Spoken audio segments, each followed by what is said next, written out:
सोना हुआ 19,000 रुपये महंगा, चांदी का दाम 10,673 रुपये बढ़ा। क्या 1,80,000 के पार जाएगा?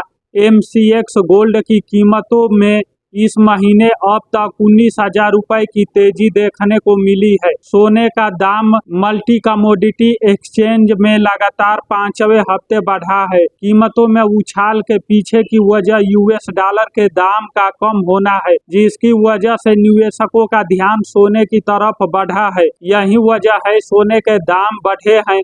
बता दें, इस हफ्ते भले ही क्रूड ऑयल का दाम बढ़ा हो, लेकिन इसके बाद भी अमेरिकी फेड रिजर्व की तरफ से ब्याज दरों में बढ़ोतरी की संभावना काफी कम है। इस माहौल ने भी सोने के दाम में बढ़ोतरी में सहयोग किया है। सिर्फ सोना ही नहीं, चांदी की कीमतों में भी उछाल देखने को मिल रही है। वहीं अब चांदी का रेट 10,673 रुपए के उछाल के बाद 2,48,124 रुपए प्रति किलोग्राम के स्तर पर पहुंच गया था। एनरिच मनी के सीईओ पानमुडी आर का कहना है कि मौजूदा समय में गोल्ड के लिए 1,62,500 रुपए से 1,63,000 रुपए का जोन रुकावट भरा है। अगर गोल्ड का रेट 1,63,000 रुपए के करीब जाने में सफल रहा तो यह निश्चित तौर पर 1,65,000 रुपए तक जाएगा।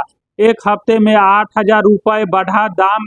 एमसीएक्स गोल्ड का रेट पिछले एक हफ्ते में 8,000 रुपये प्रति 10 ग्राम बढ़ा है, जिसके बाद मल्टी कमोडिटी एक्सचेंज पर सोने का दाम 1,62,438 रुपये के स्तर पर पहुंच गया है।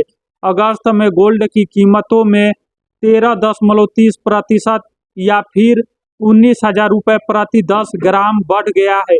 बता दें, 2026 में सोने की कीमतों में अब तक 20% की उछाल देखने को मिली है। हालिया तेजी की वजह से गोल्ड ने गिरावट के दौरान हुए नुकसान को रिकवर कर लिया है। एक बार फिर से दाम रिकॉर्ड हाई 1,80,789 रुपये प्रति 10 ग्राम के स्तर के करीब पहुंच गया है। मौजूदा समय में रिकॉर्ड हाई की तुलना में सोने का दाम अपने उच्चतम स्तर से 10% कम है। इस महीने की शुरुआत में रिकॉर्ड की तुलना में गोल्ड 21% सस्ता था। गोल्ड के लिए अच्छी बात यह है कि डॉलर का दाम लगातार कम हुआ है। यूएस डॉलर का मौजूदा रेट इस समय 3 महीने के न्यूनतम स्तर के करीब है। पिछले हफ्ते बुधवार को कीमतें काफी नीचे चली गई थी। इसके अलावा गवर्नमेंट बाय बैंक की काफी पुरानी योजना पर यूएस ट्रेजरी का आगे बढ़ने का प्लान है। अगर ऐसा हुआ तो डॉलर पर दबाव बढ़ेगा, जो कि गोल्ड की तेजी के लिए मुफीद रहेगा।